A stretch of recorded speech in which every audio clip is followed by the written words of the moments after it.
Hello दोस्तों, आज हम लोग पढ़ने वाले हैं प्लैनेट्स के बारे में। देखिए, प्लैनेट का एक डेफिनेशन होता है। उस डेफिनेशन को हम लोगों ने कुछ पॉइंट्स में बांट दिया है। देखिए, पहला पॉइंट क्या है? No heat of his own, मतलब उसका खुद का कोई हीट नहीं होना चाहिए। ठीक है। दूसरा पॉइंट क्या है? No light of his own, मतलब उसका खुद का कोई रोशनी भी नहीं होना चाहिए। ठीक है। तीसरा पॉइंट क्या है? रिवॉल्व अराउंड सन, मतलब कि उसको सन के चारों ओर चक्कर लगाना है। ठीक है। और हम लोग का सन क्या है? हम लोग का सन एक स्टार है। ठीक है, इस चीज़ को याद रखना है। चौथा पॉइंट क्या है? उसका साइज बड़ा होना चाहिए। ये नहीं कि हम लोग मून को प्लैनेट बना देंगे या कोई भी दूसरा सैटेलाइट को हम लोग प्लैनेट बना, नहीं।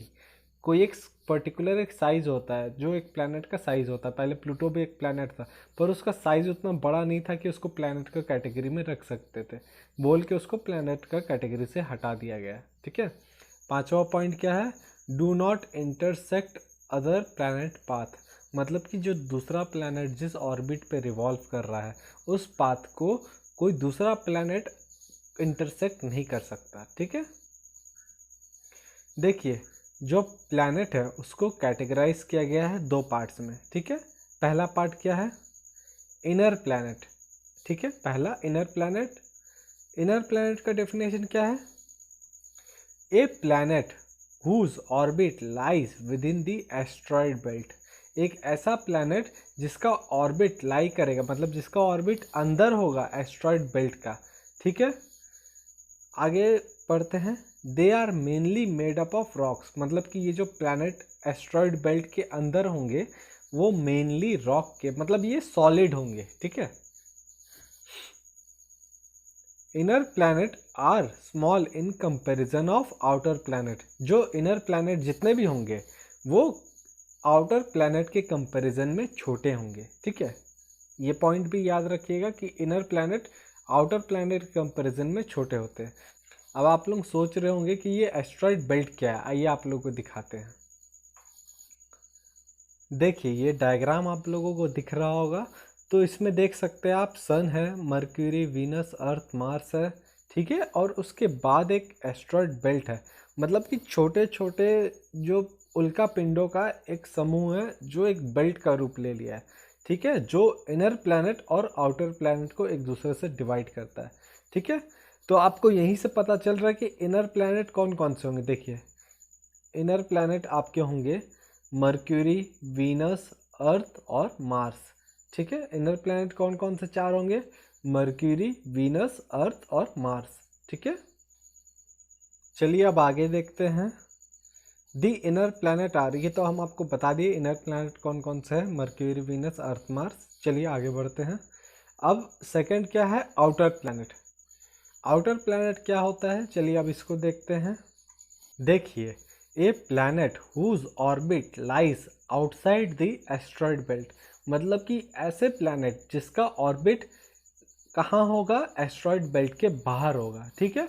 उसको हम लोग क्या बोलेंगे? उसको हम लोग आउटर प्लैनेट बोलेंगे। ठीक है।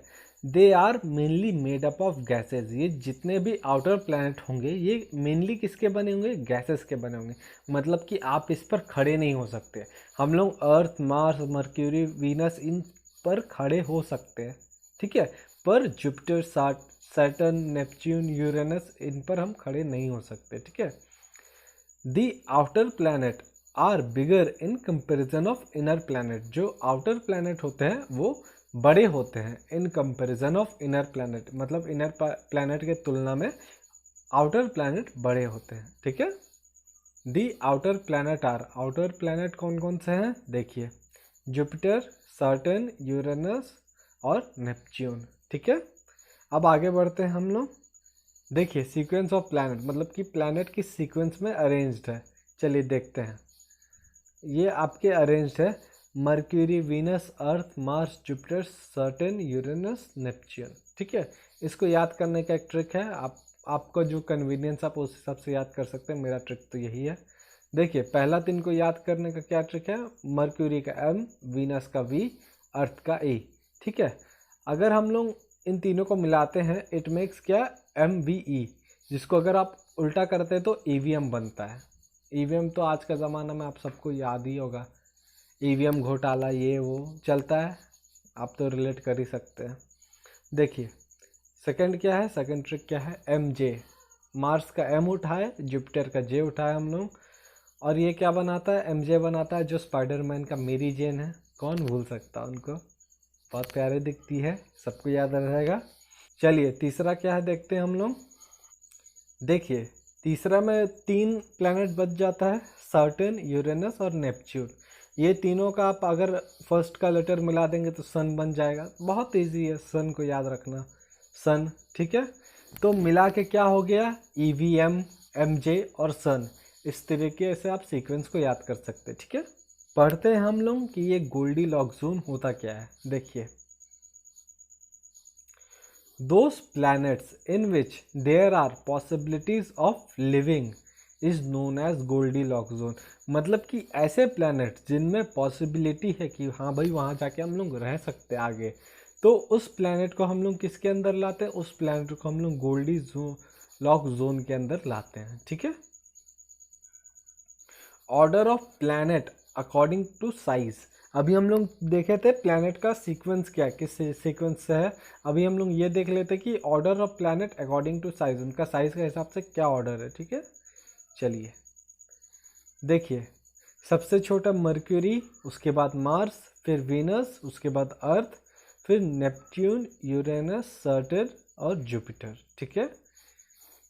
आज के लिए इतना रखते हैं, कल फिर से नया क्लास के साथ हम हाजिर हो जाएंगे। अपना ख्याल रखिए, अच्छे से पढ़ते रहिए। चलिए बाय बाय।